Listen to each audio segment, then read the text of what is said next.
Kamusta mga kadip? Eto nga pala yung project natin for today's video. Forged carbon na may konting flakes ng NMAX version 2. Kung interesado ka kung paano namin to ginawa, tara, samahan nyo kami! Ano ba? Kahit 11, 12.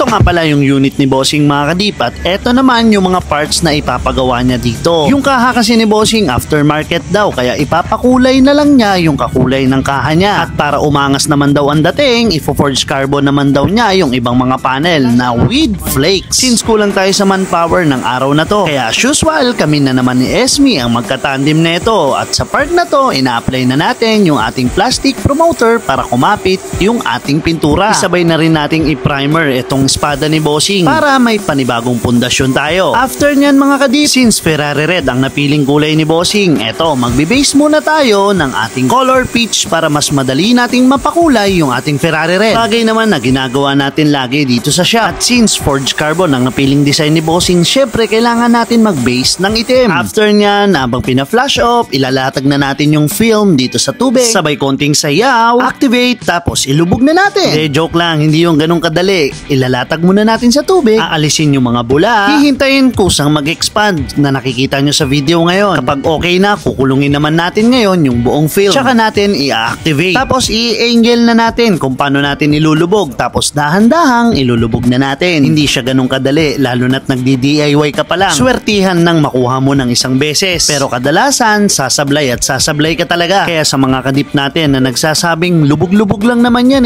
napakadali lang. Sa video, oo, madali panoorin. Pero kapag na-encounter mo na yung iba't ibang behavior ng film at iba't ibang hugis ng kaha na ilulubog mo, naiisipin mong mabuti kung paano malalagyan ng design na hindi madideform yung pattern natin. Doon mo lang marirealize na mahirap din pala talaga. Kaya kung kaya natin gawin na lang natin mga kadip. Hindi yung sasabihan natin ng lang yung trabahong ginagawa natin. Hindi lahat naman kasi ng ginagawa namin dito, vinivideohan namin. Lalong-lalo na yung mga paulit-ulit naming ginagawa na errors. Hindi na namin yung pinapakita, syempre. Alam naman nating na final output na lang talaga ang inaabangan ng bawat isa. Kaya na lang ng ginagawa natin na to, mano-mano nating nilalagay yung flakes niyan mga kadip. Pinapantay nating mabuti bago nating isarado ng top coat. Hindi kasi kagaya yan ng original carbon na sobrang kapal pa ng resin bago tayo mag-clear coat ng final. Para lang hindi masalat yung flakes na yan. Sa Hydro Dip, kaya din naman magdodoble effort ka lang talaga. O siya, i-flex na lang natin to at tanungin na rin natin si Bossing kung nakapasa ba yung trabahong ginawa natin. So, ayun mga kadip, ito yung pinagawa ni Boss. So, wala siyang dalang unit ngayon So, sila na lang daw magpapakabit na ito. Boss, kamusta yung gawa natin, Boss? Solid naman. Kung i-rate mo siya 1 to 10? 10. 10. Yeah, perfect. Ano, Boss? Kahit 11, 12. Ayan guys, sa mga gusto magpagawa niyan, flakes na forged carbon. Bossing, baka may gusto yung shoutout? Wala sir, kasama ko na lahat. Hello po, thank you.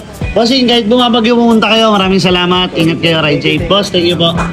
Yun, maraming salamat Bossing at sa mga kadip natin na patuloy na nakasuporta na nakaka-appreciate ng gawang PWH. Sa mga gusto magpagawa ng ganito, punta lang kayo sa shop or walk-in lang at available na ang new price natin sa powder coating sa lahat ng branches. So paano? Kita-kits next vlog. To God be the glory.